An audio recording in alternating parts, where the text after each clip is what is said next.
الحمد لله وكفى والسلام على عباده الذين اصطفى. أما بعد فأعوذ بالله من الشيطان الرجيم. بسم الله الرحمن الرحيم. ألف لام ميم ذلك الكتاب لا ريب فيه هدى للمتقين الذين يؤمنون بالغيب ويقيمون الصلاة ومما رزقناهم ينفقون. صدق الله العظيم. دا آيات دا سورة البقرة اول آیاتونه دي. نن په دې سیشن کې کوم دی هغه د سورة البقره اول 15 آیات. په دې اولو 15 آیاتو کې د متقینو صفات الله تعالی ذکر کړي دي. ولدې څخه علاوه تفسیر ل ارخ زخودي خواته د دې علمي مطالعه کسو کې علمي جایزه څوک واخلي د دې آیاتو په هغو کې دوې درې اهمې خبرې دي د علماو د طلبا دپاره. هغه شوقمن چې هغه شوق لري د قرآن د زده کړي، نو دوې درې اهمې خبرې په هغو کې اول دا د علمي خبرې چې دغه 15 آیات اول 15 آیات له الف لام میم بیا تر واولئک هم المفلحون ته دې پورې کوم 15 آیات دي. په دې 15 اول آیاتو کې اول آیت کوم الف لام میم دی دا د متشابهات څخه دی. متشابه وهغه آیت توی وهغه الفاظ توی هغه کې اعلی درجه خفاوي مراد په غور فکر تأمل په دې سره هم څوک مراد ته نشي رسیدلی، معنی ته نشي رسیدلی. ځکه محکم کې په متشابهاتو کې دا خبره ده چې المتشابه يرد الى المحكم. متشابه کوم دي دا هغه بیان دا هغه وضاحت په محکماتو کې دي. قرآن کې دوه قسمه آیات دي. بعض آیاتونه کوم دي هغه محکمات دي. منه آیات محکمات هن ام الكتاب واخر متشابهات. نور بیا متشابهات نو د الف لام میم دا متشابه دی. هغه زموږ د خپل زبان متشابه نه چې مشابهت لري او بل سره هغه نه، بلکې د دې مراد کوم دی هغه غیر ظاهر دی. په غور فکر تأمل سره هم د دې معنی نه څوک نشي رسیدلی، نو دې ته متشابه وي. متشابه راځي په مقابله کې د محکم. دې څخه علاوه دویم آیت کوم دی ذلک الکتاب لا ریب فیه هدى للمتقین دا محکم دی. محکم هغه ایس دا هغه کې د مزید وضاحت گنجائش نه، یعنی انتها درجه د هغه وضاحت سوی، د هغه آیات د هغه کلام کوم زیات وضاحت سوی تر مفسر زیات کوم وضاحت سوی. نو دویم آیات کوم دی هغه محکم دی. دریم او څلورم آیات کوم دی دا مفسر دی. ما ظهر المراد ببیان من قبل المتکلم. مفسر وخت وي چې هغه مراد هغه ظاهر وي ل عبارت څخه د نص د آیت دغه مراد ظاهر وي. نو الذين يؤمنون بالغيب ويقيمون الصلاة ومما رزقناهم ينفقون دا مفسر دي دا آيات. والذين يؤمنون بما أنزل إليك وما أنزل من قبلك وبالآخرة هم يوقنون دا هم مفسر دي. اور آخری آیت کم دی په دا اولو 15 آیاتو کې اولئک علی هدى من ربهم واولئک هم المفلحون دا محکم دی. نو په دې کې 15 آیاتو کې اول آیت هغه متشابه دی، دویم محکم دی، به دریم څلورم هغه مفسر دی، او پنځم آیت کوم دی هغه محکم دی. په بل اعتبار باندې که د دې جایزه علمي څوک واخلي هغه په دلالاتو کې ایسما اول خبره وکړه هغه په اعتبار د وضوح د خفا. اوس دویم کوم دلالات چې وګورئ د آیاتو د الله د آیاتو چې کوم دلالات وي، دلالة النص وي، عبارة النص وي،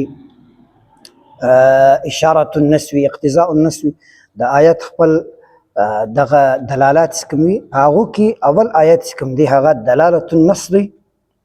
د دې څخه علاوه بیا دویم دریم څلورم پنځم دا 15 سره آیات وي کوم دی عبارة النص دی. دغه له عبارت څخه د دې نص خپل مراد او واضح دی.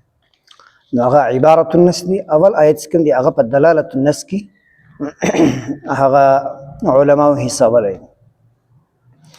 اوس که دغه نور مزید څوک جایزه واخلي علمي اعتبار باندې الف لام میم دا چې کوم دي دا د حروف مقطعاتو څخه دی.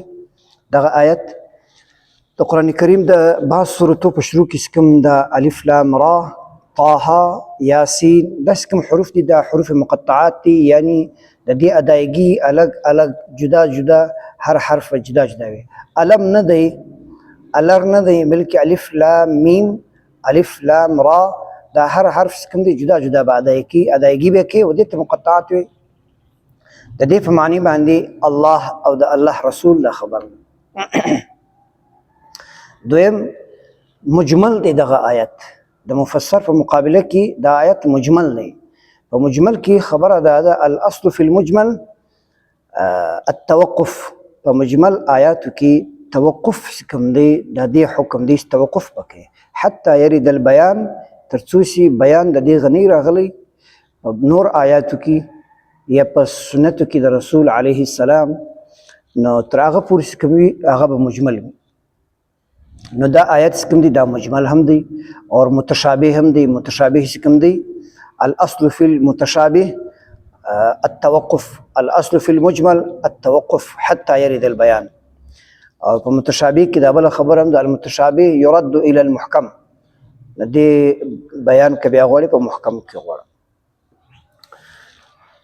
دې څخه علاوه ذلك الكتاب لا ريب فيه هدى للمتقين. په دې کې د دې آیت کریمه درې اجزا دي. اول جزء کوم دی ذلك الكتاب د الفاظو په بحث کې دا حقیقت دی، دا مجاز دی، دا خاص دی، دا عام دی، مطلق دی، مقید دی. په دې اعتبار که وګورئ په دې آیاتو کې ذلك الكتاب دغه الفاظ د دې آیت کریمه دا حقیقت باندې مبني دي د مجاز په مقابله کې. دا دې کتاب ز مراد قرآن کریم دی. لا ریب فيه لا نفي جنس ده، لا ریب فيه کوم الفاظ دي دا عام دي. د حقیقت اور د عام حکم څه شي دي په هغو کې قاعدې اصولي قاعدې څه دي. حقیقت کې قاعده دا ده الاصل فی النصوص الحمل علی الحقیقه. په نصوصو کې په آیاتو کې هغو کې اصل خبر دا ده ته به حقیقي معنا ځینې اخلي، حقیقي معنا به ځینې اخلي تر څو پورې سي بیان یا حاجت د مجاز و طرف ته هغه پیښ شوی نه، سیاق و سباق د کلام غا تقاضا نه کړي دغه پورې الفاظ څخه به ته د حقیقي کوم معنا د هغه به اخلي. نو ذلک الکتاب دې کې کتاب څخه مراد کوم دی هغه قرآن کریم دی. ذلک الکتاب دا هغه کتاب دی لا ریب فيه چې هیڅ قسم شک په دې کې نشته، چې کوم شکوک کېدلی شي پیدا کېدلی شي دا د من جانب الله دی که نه دی، رسول علیه السلام من عام را رسولی دی که نه دی، په دې کې زیاتوب کمی، په دې کې تضادات طباق وغیره ستا که نسته، چې کوم قسم شکوک کېدلی شي د انسان په ذهن کې راتلی شي لا ریب فيه په دې کې هېڅ قسم شک نسته. نو لا ریب فيه چې کوم دی هغه بیا عام دی. په عام کې قاعده دا ده العام العام يعمل به. پر عام باندې به عمل وي، پر عام باندې عمل لازمی دی، واجب دی. نو دا عام دی. هدى للمتقین دا هدن لفظ کوم دی نکره ده او د کې تعمیم دی، دا هم عام دی. نو په عام کې یو بله قاعده هم شته چې العام لا يخص.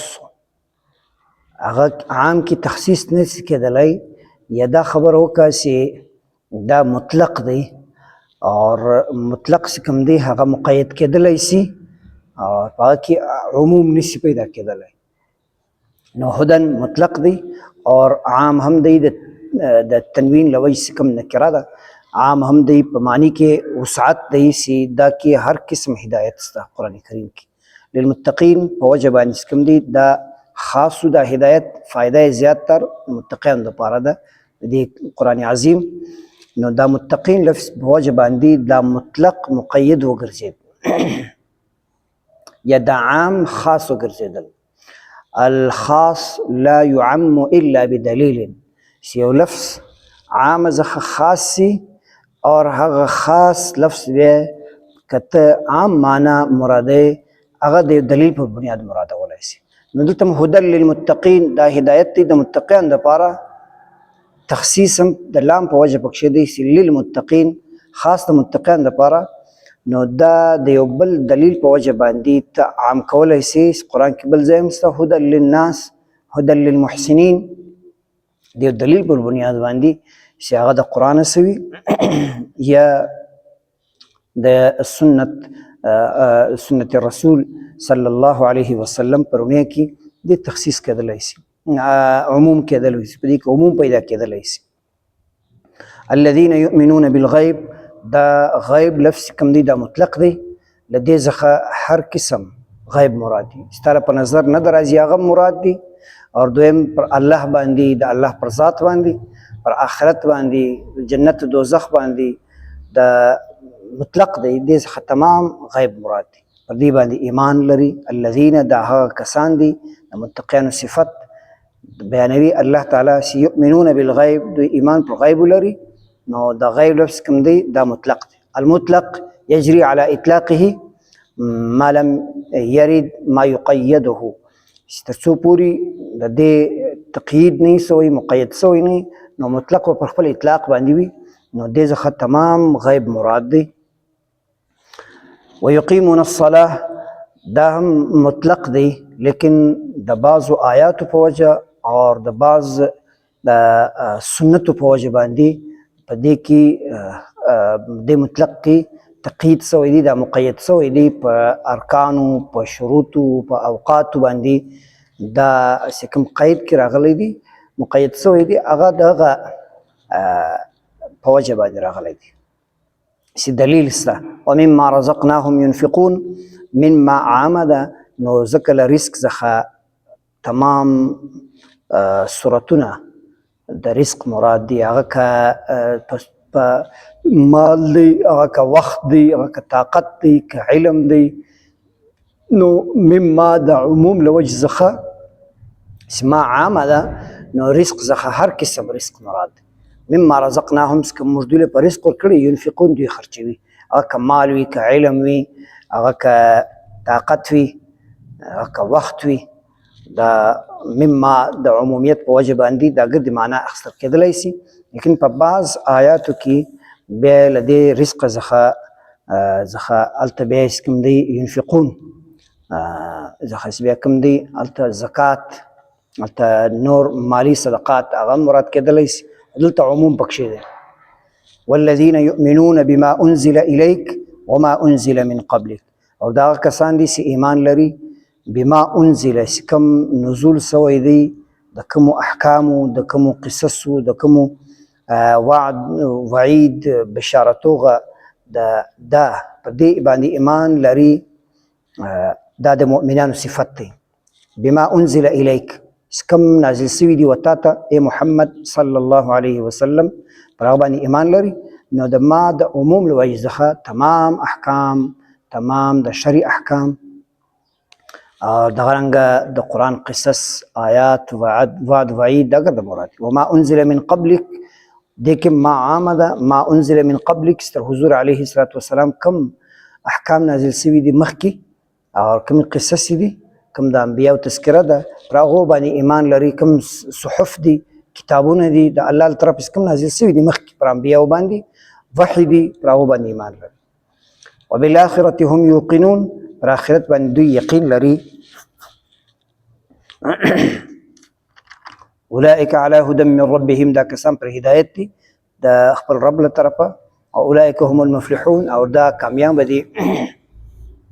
مفلحون لفظ کوم دی دا مشترک دی، اور مشترک قاعده دا المشترک يحمل على جميع معانيه ان امكن. کچیر امکان وي د مشترک لفظ کوم یو دوی درې څلور معنی وي، نو هغه مشترک په مختلفو معنیو کې د اشتراک لري، ډېر معنی وي د یو لفظ څخه. نو له هغو څخه ته اوله حکم دا دی د مشترک چې دا ګردې معنی که مراد کېدلی شي مراد ده شي. که چیرې امکان نه نو بیا فیجب ترجیح، بیا چې کوم هغه خاص معنی ده تعویل شي ورته وي، بیا به تعویل کې کېدلی شي. نو مفلحون کامیابی ته وی اولئک هم المفلحون دا کسان کامیاب دي نو د دوی کامیابی څه کومه ده د انسان غا د دوه صفات والا هغه د دنیا غا مراد ده که د آخرت غا ده دواړه مراد کېدلی شي نو دواړه هم مراد کولی شي که بعض مفسرینو دې څخه د آخرت کامیابي اخیستې ده هغه تاویل کړی چې هغه مشترک چې کوم دی نو دی د دواړه معنی ممکنه نه بولي نو بیا تاویل کې کړی چې دې څخه مراد چې کوم دی د آخرت کامیابي ده متقیانو ته الله تعالی کامیابي ورکړي په دنیا کې هم په آخرت کې هم په مختلف صورتو باندې ورکړي نو دغه مشترک چې کوم دی يحمل على جميع معانيه پر ګردو معنی باندې باید دې حمل کې ان امکان کچیر امکانو نو په دې آیاتو کې د الفاظ په بحث کې بعض الفاظ کوم دي هغه پر حقیقت باندې دي بعض الفاظ کوم دي په هغه کې عموم دي په بعض کې خصوص دي خاص الفاظ دي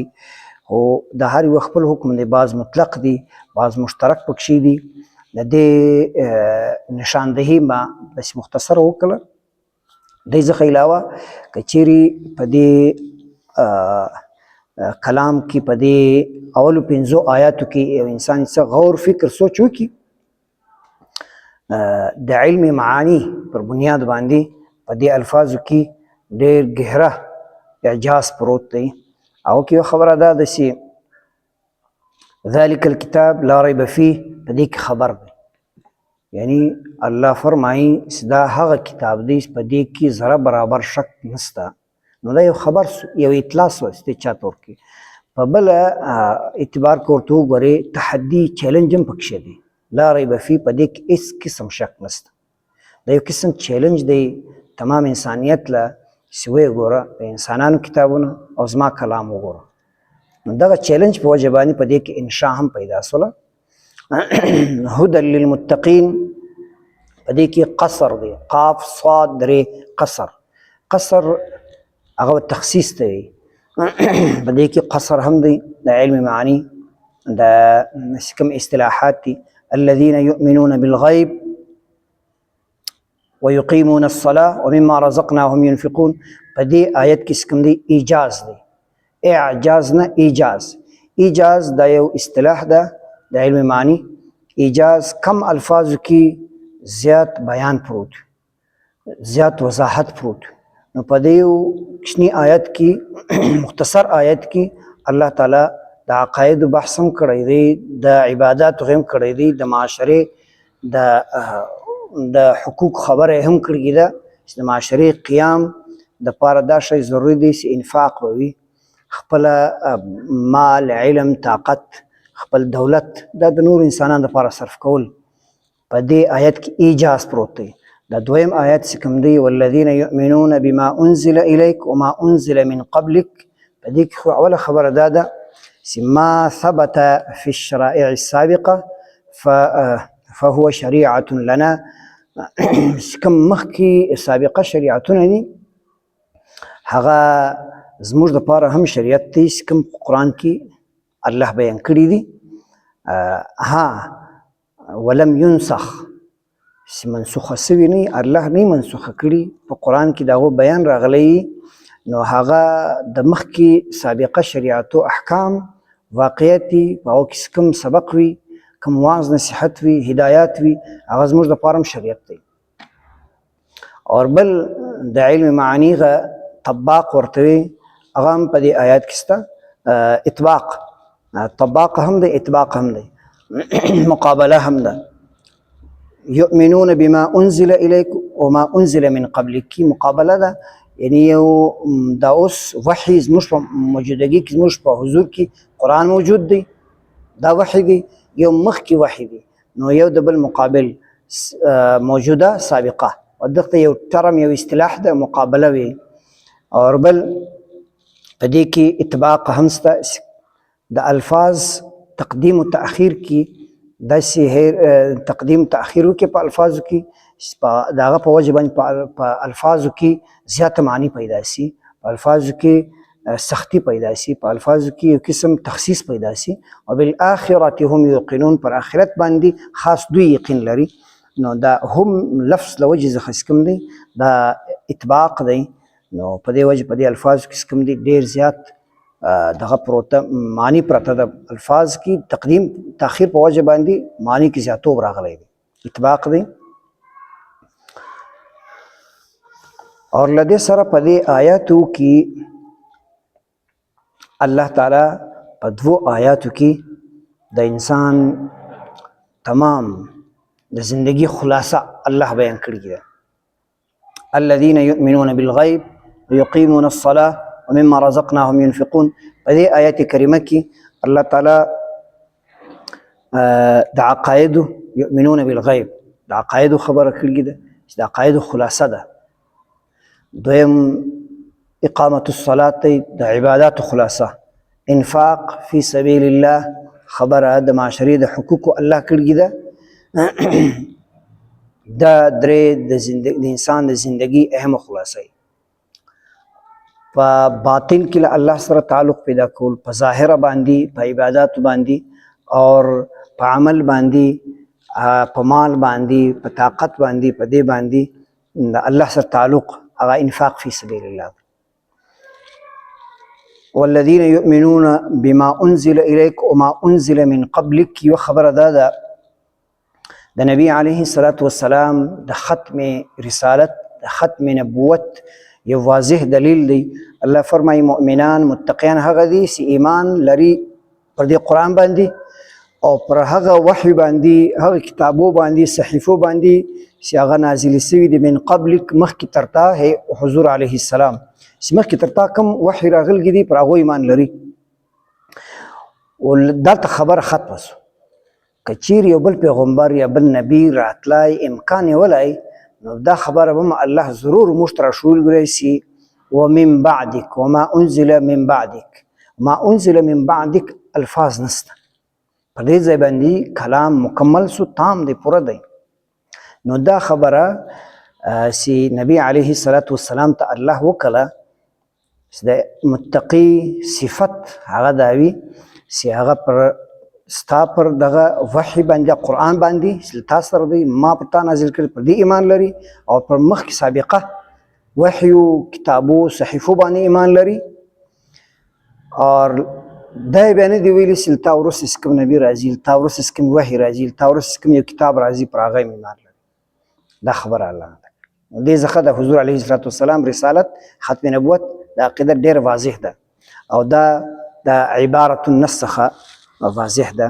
د دې آیت له عبارت څخه دا خبره واضح ده او دلالة النص هم پر دې باندې ګواه دی دلیل دی. د دې آیت عبارت پر دې باندې او د دې دلالت دا دواړه پر دې باندې ګواه دي. او بالآخرة هم یوقنون له دې سره متصل به الله د آخرت خبره کړې ده او د آخرت خبره هم په یقین باندې کړې ده. ډېر اهم پوینټ دی په دې کې. او بالآخرة هم یوقنون پر آخرت باندې یقین لري یعنې د ایمان د یقین فرق شته. ایمان و دې ته وایي چې په زړه باندې د یو شي تصدیق، په خوله باندې په ژبه اقرار، په عمل باندې د هغه مظاهره کول د هغه ثابتول دې ته ایمان وایي. په یقین کې دا خبره ده چې له دې سره سره تصدیق بالقلب، اقرار باللسان، عمل بالجوارح سره سره د علم د بدهی او د قطعی علومو پرونیا کې دلایلو پرونیا کې د یو دلیل پر بنیاد باندې ته د یو شي یقین وکړي، یو شی ومنې د دلیل پر بنیاد باندې د علم پر بنیاد باندې ته یو شی ومنې تسلیم یې کړي هغه ته یقین وایي. دا د ایمان اعلی درجه ده. وبالآخرة هم یوقنون او دوی پر آخرت باندې یقین لري. اولئک علی هدى من ربهم. دا کسان پر هدایت دي د رب له طرفه. دوی ته یو قسم د صفات والا ته الله تعالی یو قسم سرټیفیکیټ ورکړي او خوشخبری هم دا په دې دنیا کې پر هدایت پر صحیح لري. واولئک هم المفلحون. دا کسان کامیاب هم دي او کامیابی د دنیا هم مقدر ده د آخرت هم. الله تعالی د موږ له دوی حساب کې. واخر دعوانا ان الحمد لله رب العالمين.